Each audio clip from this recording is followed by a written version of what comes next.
Hello friends, मैं हूं CA Hitesh Goyal और मैं सबका स्वागत करता हूं अपने YouTube channel CA Hitesh Goyal on GST पर। हम अपने आज के इस वीडियो में डिस्कस करेंगे about budget 2024 in relation to GST. जो जीएसटी जीएसटी में जो चेंजेस बजट 2024 में आए हैं उनके बारे में डिस्कस करते हैं step by step, one by one, कि क्या क्या चेंजेस है। सबसे पहले इन्होंने सेक्शन 9 में अमेंडमेंट करी। जीएसटी के सेक्शन 9 है उसमें उन्होंने अमेंडमेंट करी। इसमें सेक्शन 9 में जो बात करता है, पहले उसमें था कि जीएसटी हर प्रोडक्ट पे लगेगा except alcohol for human consumption. तो उसमें उन्होंने अल्कोहल फॉर ह्यूमन कंजम्पशन के साथ एक और चीज इंसर्ट कर दी। इसमें उन्होंने कहा, जो नई इंसर्शन करी, except alcohol for human consumption and undenatured extra neutral alcohol और rectified spirit used for manufacture of alcohol liquor for human consumption. ये उन्होंने नई चीज इंसर्ट कर दी कि इसके ऊपर भी टैक्स नहीं लगेगा, जीएसटी के परव्यू से बाहर रहेगी। तो ये तो था सेक्शन 9 में अमेंडमेंट। तब उसके बाद उन्होंने अमेंडमेंट करी सेक्शन 10 में। सेक्शन 10 में इन्होंने पहले सेक्शन 10 में सेक्शन 73, 74 की बात थी, तो अब इन्होंने 74 के बाद सेक्शन 74A भी इंसर्ट कर दिया, एक शब्द इंसर्ट कर दिया, सेक्शन 74A। पहले सेक्शन 73, 74 था, बड़े देर से इशू रहता था उसमें, बड़ी के 73 में जैसे टाइम लिमिट थी 3 इयर्स की, 74 में थी 5 इयर्स की। तो उसका टाइम का बेनिफिट लेने के लिए कई बार 73 की जगह 74 का सेक्शन इंप्लीमेंट हो जाता था। तो इस चीज को सेटअप करने के लिए, इस टाइप के डिस्प्यूट्स को होल्ड लगाने के लिए डिपार्टमेंट नया सेक्शन इंसर्ट कर दिया 74A। वो क्या है सेक्शन, वो हम आगे अपने इस वीडियो में डिस्कस करेंगे जब वो क्लॉज आएगी। तो अभी इन्होंने इसमें इसको 74A इंसर्ट कर दिया। उसके बाद उन्होंने एक नया सेक्शन इंसर्ट किया, सेक्शन 11A। इसको जो नया सेक्शन इंसर्ट किया सेक्शन 11A, वो बात करता है power not to recover goods GST not levied और short levied as a result of general practice. तो ये नया सेक्शन इन्होंने इसमें इंसर्ट कर दिया। देन सेक्शन 13 में इन्होंने जो section 13 time of supply of service की बात करता है, इसमें इन्होंने कुछ सब्सटीट्यूशन, कुछ चेंजेस किए। वो क्या किए इन्होंने वहां पे शब्द था बाय द सप्लायर, उसकी जगह इन्होंने कहा by the supplier in case where invoice is required to be issued by the supplier. तो time of supply of service की बात करता है सेक्शन 13, उसमें इन्होंने कुछ चेंजेस करे। एक तो ये शब्द इंसर्ट कर दी, सब्स्टिट्यूट कर दिया, और एक इन्होंने नई इंसर्शन कर दी कि अगर आपने टाइम ऑफ सप्लाई डिसाइड करना है तो उसमें एक और क्लॉज इंसर्ट कर दी। वो क्या थी कि date of issue of invoice by the recipient in cases where invoice to be issued by the recipient. तो ये जब एक सेल्फ इनवॉइस जनरेट करना होता है इन केस ऑफ रिवर्स चार्ज, उसके टाइम ऑफ सप्लाई की बात करता है ये वाला सबसेक्शन। तो इसमें इन्होंने एक नई, जैसे हमने कहा कि रिसिपिएंट जब इनवॉइस इशू करेगा, वो भी इन्होंने एक क्लॉज इंसर्ट कर दिया। जब हमने further time of supply of service in case of reverse charge देखना होगा तो हमें ये वाली नई क्लॉज ध्यान में रखनी पड़ेगी। देन सेक्शन 16, इसमें बहुत अच्छी अमेंडमेंट करी, बहुत इंपॉर्टेंट अमेंडमेंट इन्होंने करी। इसमें सेक्शन 16 बात करता है इनपुट टैक्स क्रेडिट, हम सब जानते हैं आईटीसी के बारे में बात करता है। तो इसमें उन्होंने क्या अमेंडमेंट करी, जो प्रपोज था 53rd जीएसटी काउंसिल मीटिंग में प्रपोज किया गया था। इसमें उन्होंने कहा कि फाइनेंशियल 17-18, 18-19, 19-20, 20-21 इन 4 सालों का जो जीएसटी लगने के बाद के पहले 4 साल, इन 4 सालों का आईटीसी अगर किसी ने 30 नवंबर 2021 तक ले लिया किसी भी रिटर्न में, तो वो आईटीसी वैलिड माना जाएगा। तो ये बहुत अच्छा स्टेप है, बहुत अच्छी अमेंडमेंट है कि पहले 4 साल का आईटीसी जो अगर आपने रिटर्न फाइलिंग के बाद भी लिया है, जैसे पहले स्टार्टिंग ईयर्स में हम आईटीसी ले सकते थे up to the due date of return for the month of सितंबर, तो अगर किसी ने उसके बाद भी लिया है तो ये सेट ऑफ हो जाएगा उसके साथ। देन उसमें एक इन्होंने अमेंडमेंट करी कि अगर किसी का जीएसटी रजिस्ट्रेशन कैंसिल हो गया और उसने रेवोकेशन की एप्लीकेशन डाल दी, और रेवोकेशन की एप्लीकेशन डिसाइड हुई उसका रेवोकेशन जीएसटी रजिस्ट्रेशन रिवोक हो गया, नंबर रेगुलर हो गया, तो जिस दिन को वो रेगुलर हुआ उससे 1 महीने तक वो आईटीसी ले सकता है उस पीरियड का। अगर कोई उसका आईटीसी रह गया तो वो उस 1 महीने तक, और नवंबर जो आज की डेट में पीरियड है नवंबर, विच एवर लेटर, उस टाइम तक वो आईटीसी ले सकता है। तो अगर उसका आईटीसी, उसका जीएसटी रिवोक होता है नवंबर, दिसंबर, जनवरी अगले साल के, उसके बाद भी जाके, तब भी उसे कोई दिक्कत नहीं है, प्रोवाइडेड वो रिवोक होने के बाद 1 महीने के अंदर रिटर्न फाइल कर दे। 30 डेज, सॉरी 1 महीना 30 डेज के भीतर वो रिटर्न फाइल कर दे तो उसका आईटीसी उसको मिल जाएगा, राइट। तो ये था सेक्शन 16 में अमेंडमेंट। देन उसके बाद इन्होंने सेक्शन 17 में अमेंडमेंट करी। इन्होंने सेक्शन 17 में कहा कि जो सेक्शन 74 की प्रोविजंस हैं वो सिर्फ और सिर्फ 2023-24 तक ही लगेंगी, फाइनेंशियल 23-24 तक। तो ये उन्होंने उसमें एक सब्सटीट्यूट कर दी, पहले जो क्लॉज थी उसकी जगह पर उन्होंने कहा कि section 74 up to financial year 2023-2024। तो ये थी amendment in section 70। Then section 39 में उन्होंने अमेंडमेंट करी अबाउट टीडीएस रिटर्न के बारे में। पहले क्या था कि टीडीएस रिटर्न जो पर्सन के ऊपर एप्लीकेबल है, टीडीएस रिटर्न अंडर जीएसटी, उसने टीडीएस रिटर्न उस महीने फाइल करनी होती थी जिस महीने में उसका टीडीएस होता था, डिडक्ट करता और जमा करता, उस महीने की फाइल करनी होती थी। अब इन्होंने कहा इसमें अमेंडमेंट क्या करी, इसमें उन्होंने कहा कि हर महीने जिस बंदे के पास टीडीएस का नंबर है, जो टीडीएस का नंबर रजिस्ट्रेशन ले रखी है, उस पर्सन ने चाहे कोई डिडक्शन है चाहे नहीं है, उसको हर महीने रिटर्न फाइल करनी पड़ेगी। ये इन्होंने प्रोसीजरल नेचर में अमेंडमेंट कर दिया था। रिटर्न तो बंदा पहले ही फाइल करता था, बट पहले क्या था, जिस महीने मेरा टीडीएस होगा उसी महीने फाइल करता था, अब मुझे हर महीने फाइल करनी पड़ेगी चाहे मेरा टीडीएस है चाहे नहीं है। तो ये थी सेक्शन 39 में अमेंडमेंट। देन सेक्शन 54 में उन्होंने अमेंडमेंट करी, जो 54 सेक्शन बात करता है रिफंड के बारे में। इसमें उन्होंने कहा कि जो प्रोडक्ट्स जियो रेटेड सप्लाई हम एक्सपोर्ट करते हैं, जो गुड्स एक्सपोर्ट ड्यूटी से लिंक्ड होंगी, उसका no refund of unutilised ITC in that case. तो ये इन्होंने 54 में क्लैरिफाई कर दिया रिफंड के रिलेटेड। देन सेक्शन 70 में उन्होंने अमेंडमेंट करी। सेक्शन 70 बात करता है पावर टू गिव सम्मन्स के बारे में। अगर उन्होंने सम्मन इशू करते हैं तो उसके बारे में सेक्शन 70 बात करता है। इसमें इन्होंने क्या कहा, इसमें उन्होंने क्या अमेंडमेंट करी, इसमें उन्होंने कहा कि एक ऑथराइज्ड रिप्रेजेंटेटिव भी ऐड कर दिया इन्होंने कहा कि summon promoter, founder, director, proprietor, partner, any and authorise signatory भी उन्होंने ऐड कर दिया कि हम उसको भी सम्मन कर, ऑथराइज सिग्नेटरी भी अपीयर हो सकता है on behalf of these promoters etcetera etcetera. पहले ऑथराइज सिग्नेटरी नहीं था, तो ये इन्होंने नई इसमें इंसर्शन कर दी। तो इसमें थोड़ा फैसिलिटेट हो जाएगा कि प्रोफेशनल भी अपीयर हो सकता है अगेंस्ट दैट सम्मन। देन सेक्शन 73-74 में उन्होंने अमेंडमेंट करी। उन्होंने कहा कि ये सेक्शंस, दोनों सेक्शंस 2023-24 तक ही एप्लीकेबल रहेंगे, फाइनेंशियल ईयर 23-24 तक। उसके बाद इन्होंने कहा एक नया सेक्शन इंसर्ट कर दिया। जब सेक्शन 73-74 रिमूव होगा तो उसकी जगह इन्होंने एक नया सेक्शन इंसर्ट कर दिया, that is section 74 capital A. Section 74 capital A section 73 और सेक्शन 74 को कंसोलिडेट करता है।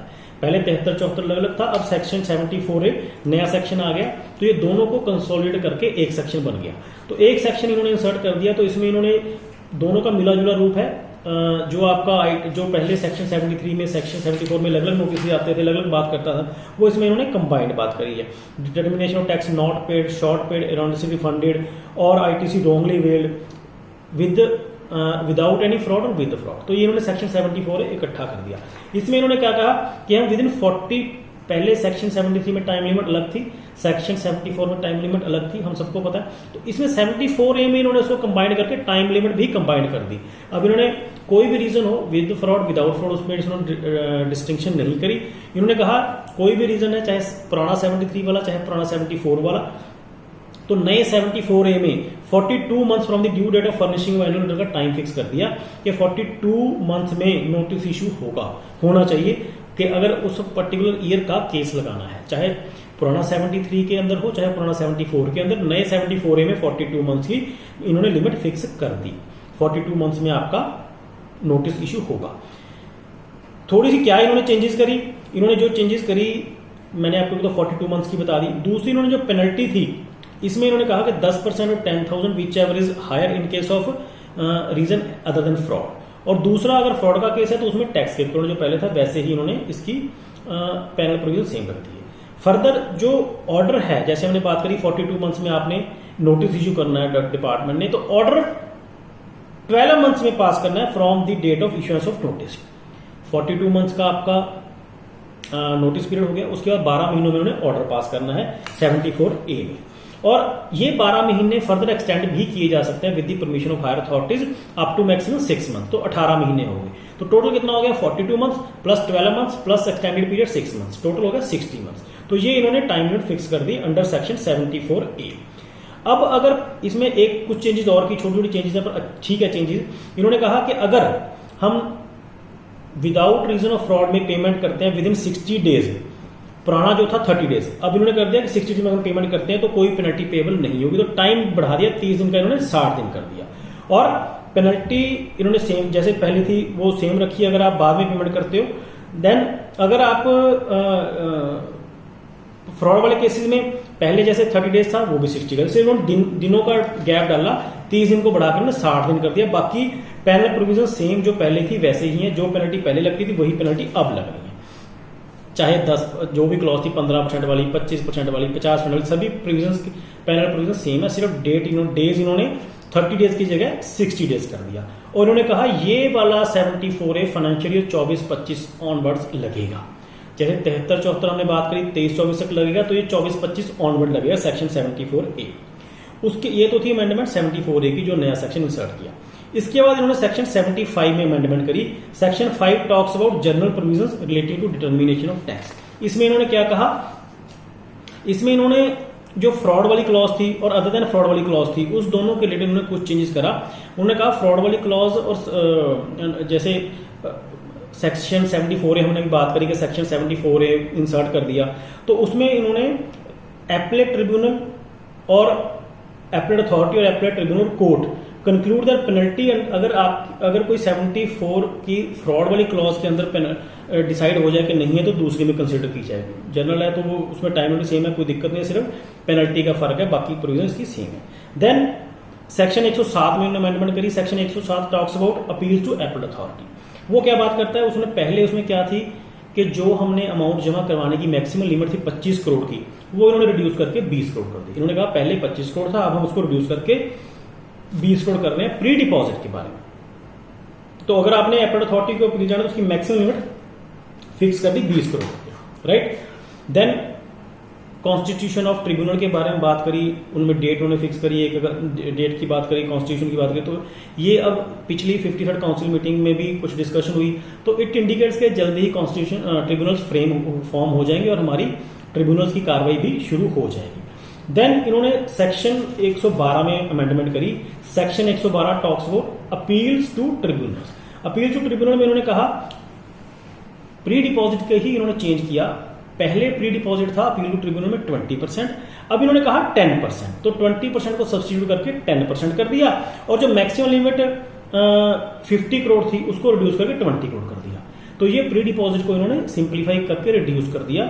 सिंप्लीफाई तो नहीं कहेंगे, रिड्यूस कर दिया। पहले 20% था, अब 10% कर दिया, और मैक्सिमम आउटपुट पहले 50 करोड़ था, अब 20 करोड़ कर दिया। तो ये अगर हमने अपील टू ट्रिब्यूनल में जाना है तो ये हमें मैक्सिमम लिमिट इन्होंने प्रिस्क्राइब कर दी।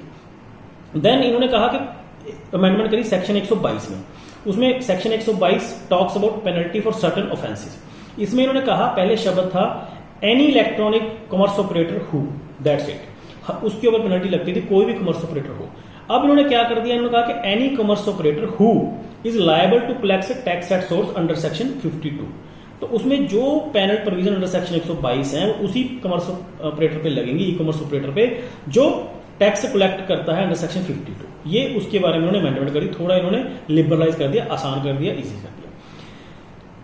देन इसके बाद सेक्शन 128A इन्होंने नया इंसर्ट किया, जो हम ये कह सकते हैं कि it is an amnesty under GST, right. तो ये 128A talks about amnesty scheme, type of amnesty scheme under GST. से इन्होंने वेवर दिए। वेवर किस चीज का दिया, इन्होंने कहा जो हमने स्पेसिफाई कर दिए notice orders under specific sections, उन सेक्शंस के अंदर अगर आपने किसी नोटिस के अंदर या ऑर्डर के अंदर कोई पैसे जमा करवाने हैं तो आप इंटरेस्ट और पेनल्टी को छोड़ के बेसिक अमाउंट ऑफ टैक्स जमा करवा दीजिए, आपको इंटरेस्ट और पेनल्टी नहीं लगेगी, आपको उस चीज की छूट मिलेगी। पर किस पीरियड की, 1 जुलाई 17 से लेके 31 मार्च 2020 तक के पीरियड की स्पेसिफिक सेक्शंस की स्पेसिफिक नोटिस और ऑर्डर के अगेंस्ट अगर कोई डिमांड है तो आप जमा करवा दो बेसिक डिमांड, और आपको किस डेट तक, as may be notified. Most probably 31 March 25 date होगी, बट यहां पे उन्होंने कहा एज में बी नोटिफाइड। उस डेट तक आप पैसे जमा करवा दो, बेसिक अमाउंट, आपका इंटरेस्ट और पेनल्टी आपको माफ हो जाएगी, राइट। फर्दर बात आती है कि अगर कोई ऑलरेडी जमा करवा चुका उस पीरियड की, तो इन्होंने कहा सॉरी हम उसका कोई रिफंड नहीं देंगे। अगर किसी ने जमा करवा दी बेसिक अमाउंट भी, टैक्स भी और पेनल्टी भी, हम उसका कोई रिफंड नहीं देंगे। तो जो जमा हो चुका उसका कोई रिफंड नहीं। देन अगर कोई किसी पर्सन की इस पीरियड की अपील पेंडिंग है, राइट, अपील पेंडिंग है, उसमें बेसिक अमाउंट भी है, टैक्स भी है, पेनल्टी भी है, तो उसका क्या होगा। इन्होंने कहा जी अगर आप अपील विड्रॉ करते हो तो आप इसका बेनिफिट ले सकते हो एमनेस्टी स्कीम का, अदरवाइज नहीं। तो अगर मेरी कोई अपील पेंडिंग है from for the period from 1 जुलाई 2017 अप टू 31/2020, तो मैं उस पीरियड की अपील, अगर मैं पैसे जमा कराने की तैयार हूं बेसिक अमाउंट का, तो मुझे अपील विड्रॉ करनी पड़ेगी। विड्रॉ करने का मैं ये एमनेस्टी स्कीम का बेनिफिट ले सकता हूं। तो ये बहुत अच्छी एमनेस्टी स्कीम है जो गवर्नमेंट ने भी लॉन्च करी है, तो हम इसका वेलकम भी करते हैं इस स्कीम का। देन इन्होंने जो अमेंडमेंट करी वो amendment under section 171 talks about anti profiting मैयत। इसमें उन्होंने थोड़ा एक्सप्लेनेशन दे दी, कुछ डिटेल में लिबरलाइज कर दिया, ठीक है, एंटी प्रॉफिटिंग में इन्होंने अमेंडमेंट कर दी। देन इन्होंने शेड्यूल 3 में अमेंडमेंट करी। Schedule 3 talks about activities which are neither supply of goods and nor supply of services. तो इसमें उन्होंने अमेंडमेंट करी, इसमें उन्होंने दो चीजें नई इंसर्ट कर दी, 2 पॉइंट्स 9th एंड 10th। क्या क्या? पहली तो उन्होंने कहा activity of apportionment of co insurance premium. Co insurance premium जो लीड इंश्योरेंस और by the lead insurer to the co insurer, provided सारे का सारा टैक्स लीड इंश्योरर ने पे कर दिया हो। एक तो ये इन्होंने इंसर्ट कर दी इसमें 9th पॉइंट के थ्रू। एक फर्दर इन्होंने जो 10th पॉइंट इंसर्ट किया, that also talks about someone in relation to insurance services by insurer to reinsurer. तो ये दो इन्होंने पॉइंट्स शेड्यूल 3 में इंसर्ट कर दिए, जो schedule 3 talks about activities which are neither supply of goods nor supply of services. So these are few amendments which are proposed by this budget 24 and will be notified by the government very soon as per notification of circular. तो इसमें हमने अपने इस video में कोशिश करी इन सभी जो अमेंडमेंट प्रपोज करी हैं, अमेंडमेंट्स आई हैं बजट 24 के बारे में, उनको डिस्कस करने की, और हमें उम्मीद है आपको हमारा ये detailed discussion about these amendments पसंद आया होगा। Further I request all the members कि आप हमारा वीडियो लाइक भी कीजिए और हमारे YouTube channel CA Hitesh grown GST को सब्सक्राइब भी कीजिए। Thank you very much.